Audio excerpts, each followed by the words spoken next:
Walked out of my own wedding after fiancé's best friend sent fake cheating texts to every guest, and he defended her.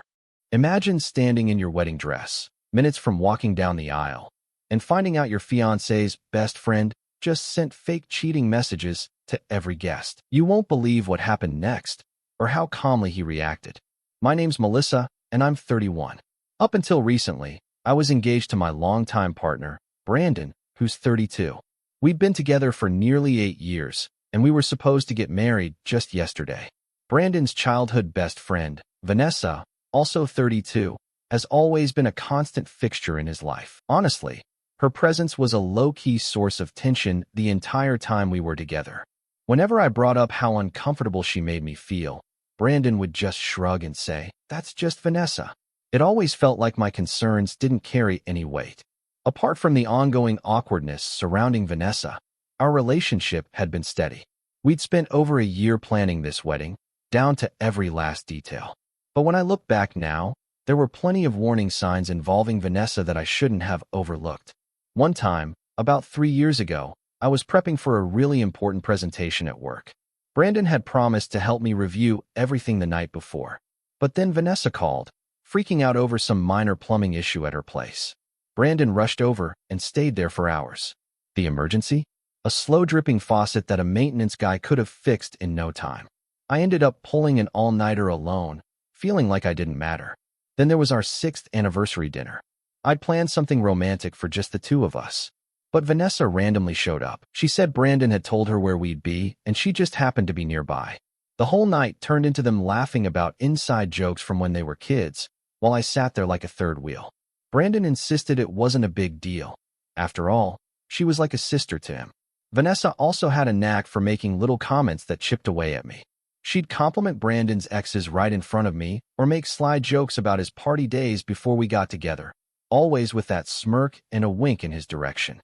Whenever I told Brandon it made me feel uneasy, he'd say I was being too sensitive or that she didn't mean anything by it. He rarely, if ever, said anything to her. Things got even more tense once we started wedding planning. Vanessa had an opinion on everything, from the location to the seating chart, and Brandon often pushed me to accommodate her just to keep things drama-free.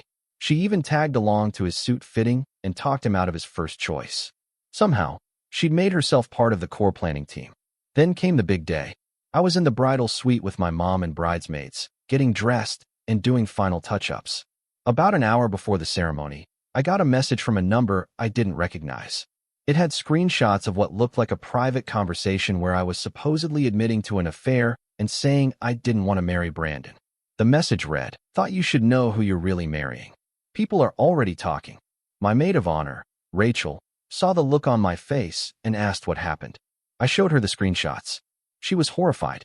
Not long after, another bridesmaid got a text from her cousin, someone who was already at the venue, asking if the wedding was still happening because some woman named Vanessa had just started a massive group chat with tons of guests, sharing the same screenshots and claiming I'd cheated. It became painfully obvious that Vanessa was behind the whole thing. She had intentionally spread those fake messages to guests as they arrived at our wedding. My maid of honor, Rachel, and my mom were trying to make sense of it all. They suggested I find Brandon right away.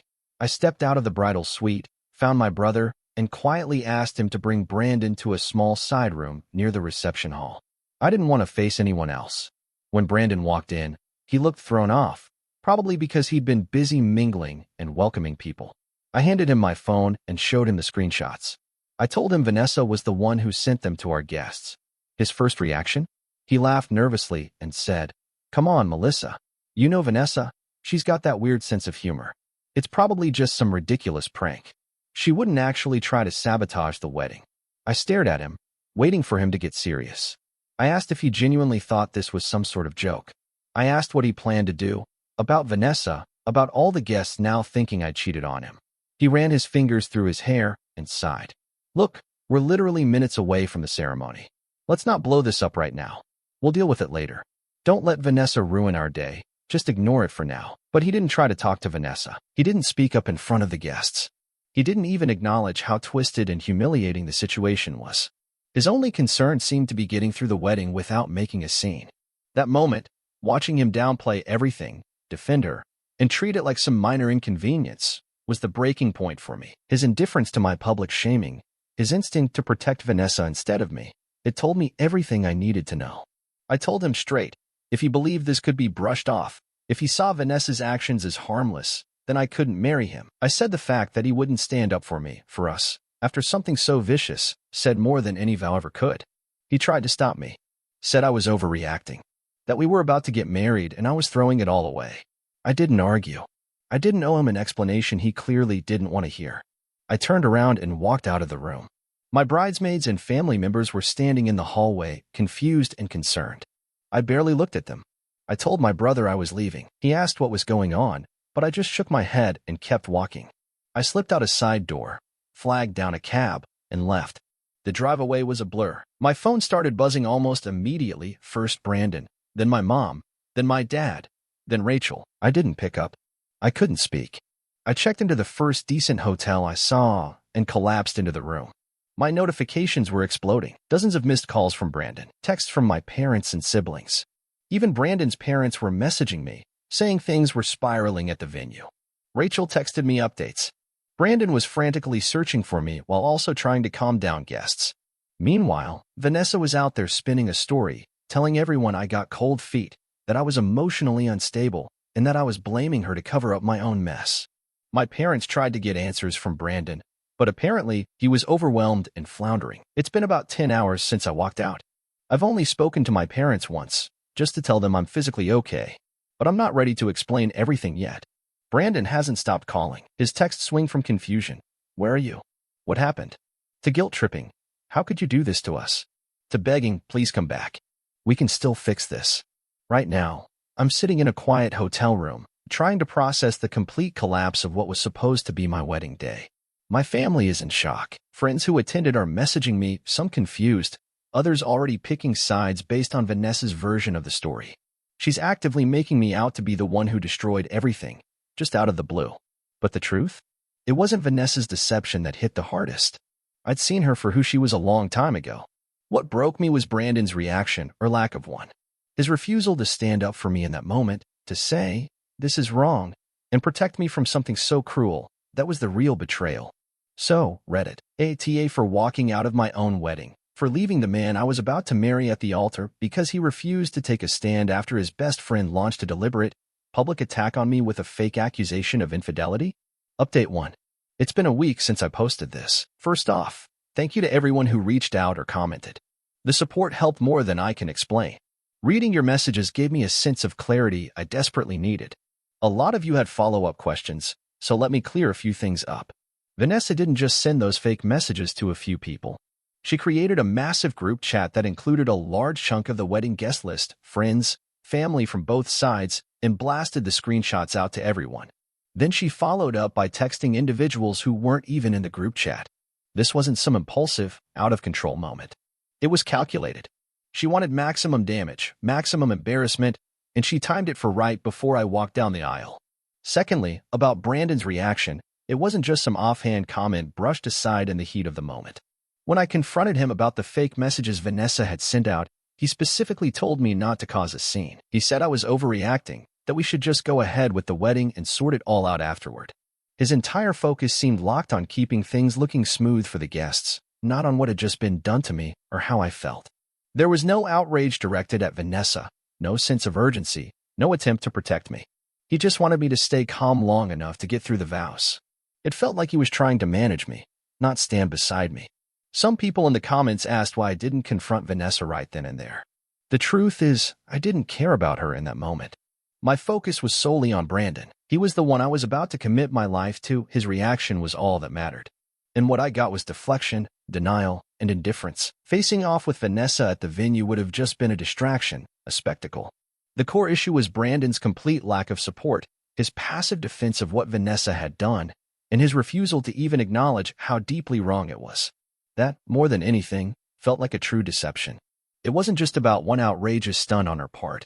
It was the final blow after years of Brandon brushing off my concerns, making excuses for her, and asking me to just let it go again and again.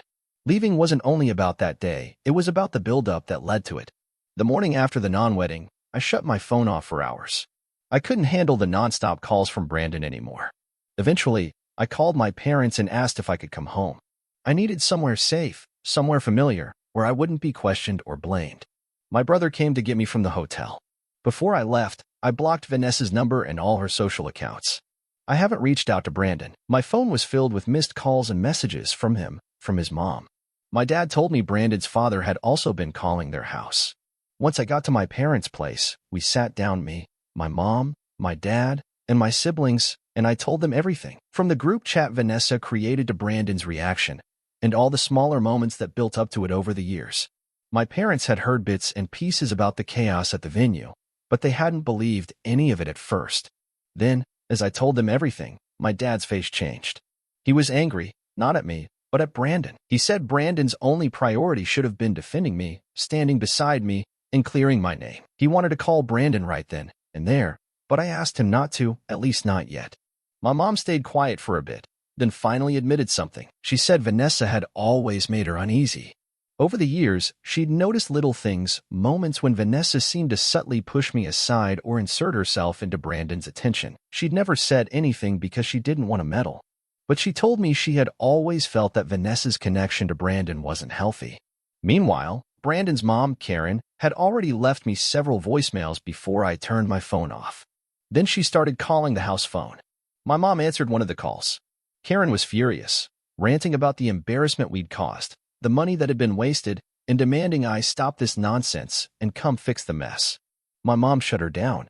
She told her, calmly but firmly, that I was the one who'd been wronged, and that the conversation was over. That evening, I briefly turned my phone back on to check for work-related messages, anything unrelated to the wedding chaos. A call came through from Brandon. I hesitated, but I picked up and put it on speaker, with my dad sitting beside me. Brandon sounded frantic. He kept asking where I was, why I had just disappeared like that. He said Vanessa was devastated, that she felt awful, and that I'd completely misunderstood her. He claimed it was all just a massive mix-up, that Vanessa never meant to hurt me. I let him talk. Then I told him, calmly, that the issue wasn't just about what Vanessa did, it was about his response to it. How he dismissed my pain, protected her, and expected me to walk down the aisle like nothing had happened. That was what shattered everything. I ended the call shortly after. When he tried calling again, I didn't answer. In the days that followed, messages started coming in from wedding guests. A few friends reached out offering their full support, expressing how horrified they were by what Vanessa had done and by how Brandon apparently handled it. Others weren't so clear. They'd obviously heard Vanessa's version, that I was unstable or that I ran away for no reason, and they were cautiously trying to figure out which side of the story to believe. Vanessa has been incredibly active online since everything happened. On social media and in private group chats, she's painted herself as the shocked, innocent friend, while I've been cast as the unstable one who ruined a beautiful day for no reason. She's playing the victim while trying to rewrite what really happened. Some of my closest friends, people who knew Vanessa through both me and Brandon, have come forward and admitted they'd seen hints of this coming for a long time. They told me there were moments over the years where Vanessa dominated Brandon's time or threw little passive-aggressive jabs in my direction, but no one ever said anything outright. Either they didn't want to stir up drama in our friend group, or they genuinely hadn't realized just how deep her hold on him went until everything blew up. Hearing that hurt, but strangely, it also brought a sense of relief. I wasn't imagining it. We've since reached out to the venue about the cancellation. As expected, most of the payments are non-refundable. It's a painful financial hit, but to be honest, money isn't my priority right now. Right now, I just need space to breathe, to think, and to start rebuilding my sense of stability after everything that unraveled. Update 2. It's been 2 weeks since my first post, and a little over 3 weeks since the wedding that never was. The initial chaos has settled somewhat, but the emotional weight is still there. I appreciate everyone who's reached out. The comments, messages, and even the quiet support have meant more than I can say. Many of you asked for a deeper explanation, why Brandon's reaction was the final straw, beyond Vanessa's message. So here it is. What happened that day wasn't just about Vanessa's cruelty, though that was awful enough. It was about the pattern. For 7 years, I'd been raising red flags. For 7 years, Brandon had been brushing them aside, telling me I was reading too much into things, or being overly sensitive. There were so many little moments that added up, moments that chipped away at the foundation of our relationship. Like the time I found out Brandon had been telling Vanessa intimate details about us, our arguments, my insecurities, even future plans that I had thought were just between the two of us. I only realized it because Vanessa casually brought up something I had told Brandon in private. When I confronted him, he acted like it was no big deal. He told me Vanessa was his best friend, and he told her everything, as if that somehow made it okay. Or the times, plural, when Vanessa just happened to book trips to the same resort or nearby cities during our anniversary getaways. Brandon always insisted it was just coincidence. And then he'd say we should spend time with her since she was already there, turning parts of our romantic vacations into group hangouts. When I protested, I was told I was being possessive. There were birthdays of mine that ended up feeling like afterthoughts. One year, I asked for a quiet dinner, just the two of us. Brandon invited Vanessa anyway, saying she'd be hurt if she wasn't included.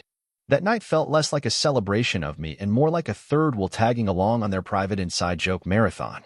Again and again, I felt like I was competing with his lifelong friendship instead of being loved as his partner. I wasn't a priority. I was background noise. So when Brandon stood there on our wedding day and told me to not make a scene, when he asked me to just swallow what had happened and go through with the ceremony, that wasn't a one-time lapse. That was who he'd always been. Someone who would rather avoid awkwardness with Vanessa than defend me from public humiliation. The wedding wasn't the start of the problem. It was just the ugliest, most undeniable moment in a long line of red flags I tried to ignore. My siblings, David and Emily, have been incredible. They've had my back from the moment I walked away. After I explained what happened, they took it upon themselves to reach out to mutual friends and extended family who were either at the venue or had only heard Vanessa's version of events. They calmly explained the full story, even sharing some of the screenshots from the group chat Vanessa created, screenshots that several guests had forwarded to me. They also described Brandon's response just as I'd told them. This actually helped a lot. A few guests who had been confused or even angry at first ended up reaching out to me or to my parents to apologize. One of my aunts, who had initially called my mom furious, later called back to say she hadn't understood what really happened and was sorry for jumping to conclusions. Not everyone changed their stance, though. Several of Brandon's relatives and a few of his friends are still firmly on his and Vanessa's side. They think I overreacted, that I wrecked everything over a misunderstanding. I've made peace with the fact that some people will only ever see what they want to see. Brandon didn't stop trying to reach me after that call I took at my parents' house. For the first week, he called nonstop, multiple times a day. I ignored every call. When that didn't work, he started sending long, rambling emails. The emails Brandon started sending were odd. They jumped between apologies, excuses, and pleas. One minute he was saying he was shocked and didn't know how to respond in the moment. The next, he was blaming Vanessa. She really crossed a line. I'm so mad at her. Then it would shift again to please. Just talk to me. We can still fix this. It felt less like accountability and more like a desperate scramble to reverse the damage without really addressing the root of it. About 10 days after the wedding fallout, he showed up, uninvited, at my parents' house. I was upstairs when it happened, but I heard everything. My dad answered the door, and I could hear the firmness in his voice immediately. He told Brandon that I didn't want to see him, that he had hurt me deeply, and that the best thing he could do now is leave and give me the space I had clearly asked for. Brandon tried to argue. He asked if he could just speak to me for a moment, said he needed to explain himself face to face. But my dad didn't back down. He stood his ground and refused to let him in. Eventually, Brandon left, but not before repeating that all he wanted was a chance to make things right. He even tried going around my parents by reaching out to my siblings. He asked them to mediate, to talk me into a conversation. But they both shut that down immediately and told him to respect my boundaries. As for the financial side of things, the cost of the wedding wasn't small. We had budgeted around $40,000 in total. Both our families had chipped in, along with a chunk from our personal savings. Of course, nearly every contract had a cancellation clause, especially for last-minute situations like this, so the bulk of what we paid is non-refundable. My parents had contributed a significant amount, and so had I. Brandon's parents had also covered some specific parts of the wedding. Thankfully, my parents have been incredibly understanding. They told me not to worry about their portion and even offered to help cover some of my personal losses. Their only concern has been my well-being. As for the rest, I've made the decision not to ask for reimbursement from Brandon or his family. I don't want to go back and forth about who owes what or open any line of communication that could keep me tied to them. I'd rather take the financial loss and have a clean, sharp break. I've started the process of trying to sell my wedding dress through a local consignment shop. I'm not expecting to make much back on it, but letting it go feels like a necessary step. As for the rings, that's still a bit more complicated. I have the engagement ring. I haven't made any final decisions, but I'll probably return it to Brandon at some point through my dad. I just haven't been ready to face that yet. Emotionally, this whole experience has taken a huge toll. A lot of people, including close friends and many of you who commented on my original post, encouraged me to look into therapy. I took that advice seriously. Last week, I spent some time researching therapists nearby who specialize in emotional trauma, relationship dynamics, and recovery after major life upheaval. I've scheduled an initial consultation for next week. I know this won't be a quick fix. Working through the layers of deception and the slow erosion of trust that built up over the years is going to take time, probably a lot of it. Update 3. It's now been about 2 months since my last update, a little over 2.5 months since the wedding that never happened. A lot has happened since then, and I wanted to give a final update for those of you who followed along and offered me so much support. After spending a few weeks at my parents' place, I made the decision to move in temporarily with one of my closest friends. My parents were incredibly supportive throughout everything, but being back in my childhood home, surrounded by old memories and in a place where Brandon knew he could potentially show up, was starting to wear on me. Laura offered me her spare room without hesitation. Moving in with her gave me a much-needed sense of space, a clean emotional slate. It let me step outside the noise and drama and begin to process everything in my own time. Unfortunately, even though I had made it clear I didn't want further contact, Brandon didn't respect that. About 3 weeks ago, he somehow got a hold of Laura's number through a mutual acquaintance, someone I've since cut ties with. I had specifically asked that no one share my new location or contact info, but they ignored that boundary. Brandon called Laura's phone. She answered and handed it to me, looking worried. His tone was different this time, less defensive, more subdued. He said he'd spent a lot of time thinking, that he finally understood how much damage Vanessa had done, and more importantly, how much he had failed me by ignoring it for so long. He claimed that on the day of the wedding, he'd had a blowout with Vanessa, that he told her outright he saw how toxic she had become and what it had cost him. He told me he'd cut her off completely. Later, he followed up by texting Laura's phone, since I still had him blocked on mine. He included a screenshot that supposedly showed he'd blocked Vanessa's number, along with a brief angry exchange between them. He pleaded for a chance to talk in person, said he wanted to prove he was serious, that he was willing to change, and that maybe, just maybe, there was still something to salvage between us. I let him talk. I listened through the whole call without interrupting.